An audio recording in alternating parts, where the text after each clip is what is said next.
Ahoj, já jsem Martin Zimprich a tohle jsou Nudné finance.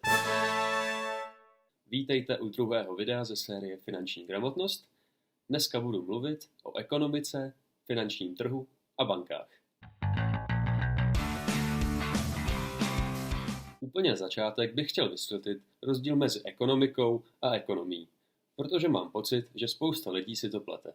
Cambridgeský slovník definuje ekonomiku jako systém 3 věcí. To, co vyrobíme, to, co spotřebujeme a to, co spolu směníme. Počítá se do toho vlastně úplně všechno, co přináší nějaký užitek a hodnotu, i když za to nedostáváme zaplaceno. Takže, když si doma uklidíte nebo uvaříte, i to je součástí ekonomiky. A celý tenhle proces vlastně vytváří naše společné bohatství a určuje, jak používáme naše omezené zdroje. To je taková základní ekonomická myšlenka, že máme omezený zdroje. Všichni máme jenom omezeně peněz nebo času, ale naše touhy omezený nejsou. Takže ekonomika vlastně určuje, jak tenhle problém jako lidi řešíme. No a ekonomie je prostě věda, která tohle všechno studuje. Součástí ekonomiky je finanční trh, který se zabývá hlavně tou směňovací částí, tím, co koupíme a prodáme. Podle Heringa a Santomera je hlavní účel finančního trhu podporovat pohyb peněz od lidí, co si něco ušetří, k lidem, co mají nějakou investiční příležitost. To si můžete představit tak, že Láďa má 10 000 a nemá s nima vlastně co dělat. Štěpán na druhou stranu má těsně před výplatou a rozbilo se mu auto.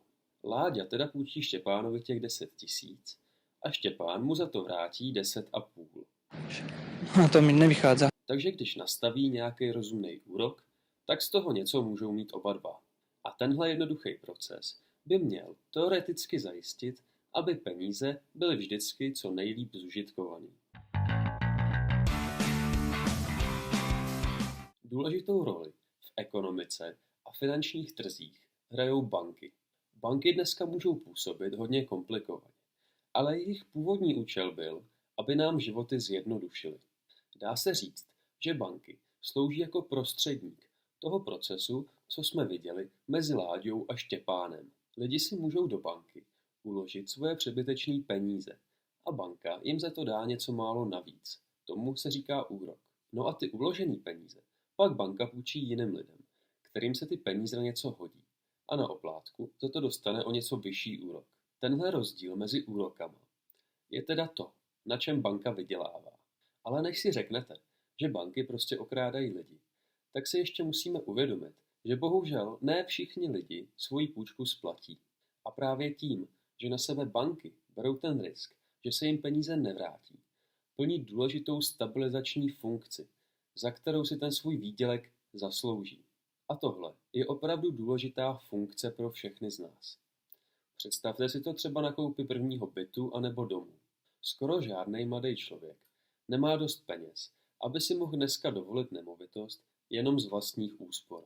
Ale díky tomu, že vám na to banka půjčí, tak si můžete pořídit drahý dům už poměrně brzo. Takže díky tomu nemusíte dopadnout jako Mike Rotondo, který ho museli jeho rodiče nechat soudně vystěhovat, aby se ho konečně zbavili.